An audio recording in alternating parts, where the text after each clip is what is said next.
Yeah, I do like the themes have moved um, through, I guess, into what we see as one time culturally.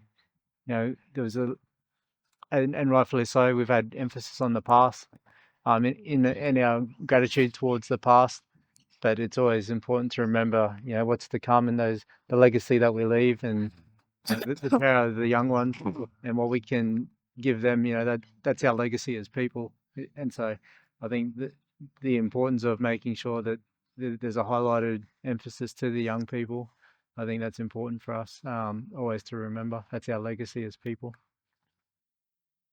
Being a black person in this community, I think we've always been a blended community, or always felt like a blended community. I think our old people went through a lot of struggles that really made us accepted into the community in ways. Um, I think the last couple of years politically has caused, or not caused, it's highlighted divisions in this community. I didn't realise the level of division that existed in this community. I guess we look at the referendum and we were a 80% no community. Um, you know, I think it's always considered a conservative community when we go to the polls, and that's a way of terming that. I don't feel like we're always accepted as such. So I think for the hopes and future is that, for me, that we can see that shift, that there's an understanding of Aboriginal and Torres Strait Islander rights, and there's an understanding of the history of not only the scenic rim but of all of Australia, and the effects of invasion and what that caused our people, and then understanding that repatriation is a part of that process moving forward for everyone. And we're not asking for handouts, we're not doing this, or all we're doing is asking for what is our human rights as First Nations people of this country, and I don't feel like there's an understanding of that. And so for me, I think the hopes and for me is that Ngari and my Jarjums can walk around with the understanding that people understand the history of this place, and then they have empathy for our First Nations rights, and we're not having to fight everyone for our First Nations rights, but community are our biggest ally. I think that would be my hopes and dreams for the future. Yeah, I think the available knowledge has definitely grown. The opportunities for knowledge has grown to the younger generation. Through things like JJ Club, having lingo, and I remember when we went to school, we used to have to go hide behind the sheds, and all the black boys covered the sheds, and we would go over and do culture behind the sheds. It was in and out of bounds area, so if we got caught, we were in detentions, but we would go do that at school. But for the young ones now to have access to come together, they're fed, they're taught language, they're doing dance, they can do that openly. So I think that progression and the availability of that knowledge is something that's grown. And then obviously, as they grow, they understand the responsibilities that come with that knowledge. At the younger age, we just expose them to the knowledge. But then as they get older, they have to start to understand that there's responsibilities to that knowledge. So I think going through those levels of learning, I start to see that a little bit more.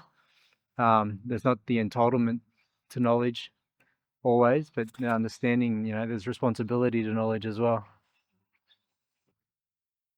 Probably reflect back to, my grandfather and the old ones that I had around me who came through tough times, but they were always proud of who they were.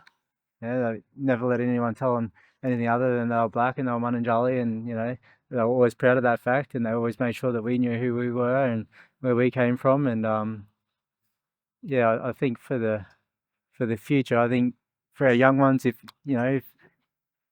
politically things aren't accepting First Nations people, that they'll still be strong in their belief of who they are, rather than the classification of who people are. You always know where you come from and who your family are, and that we always carry those bloodlines, no matter how much people want to tell us otherwise. And they'll always be proud of that, and always, never, as defeating as things can feel, never give up that fight. Yeah, I loved growing up in Bowie. Sense of family, you know, playing footy just across the field here, and then always after that, we'd be over in Nana Phyllis's house behind us here. It's Uncle Nelson's now, and there'd be her and grandfather over there, and you'd always have one of the uncles or someone in there, and you'd hang out there, and then until the lights come on, and that's when tall men come after you. So he'd take a step from light post to light post, and you had to beat him home. All those type of things growing up are always a beautiful memory of down this end of town. Wasn't always, you never look back when you're running. But I guess I see that return to down this way now.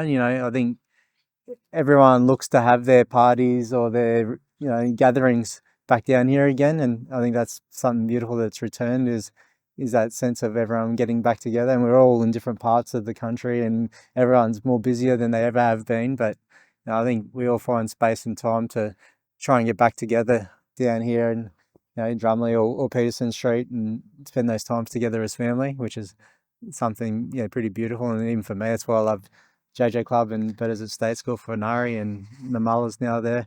They got that sense of family there. I think Ngari had like 5 cousins in her prep class, just in her class alone, let alone going to JJ Club and spending all that time with family now. So yeah, I think that sense of family is, I don't think it was ever lost, but I just think it's important. I wouldn't say it wasn't important either in that term, but I just see it coming back together. Yeah. I like the food and dancing. Food and dancing? And I also like playing the games. Ooh, what games do you play? Bull Rush, Stuck in the Mud, and I forgot what the other one's called. And who's good at Bull Rush? Which cousin's the best?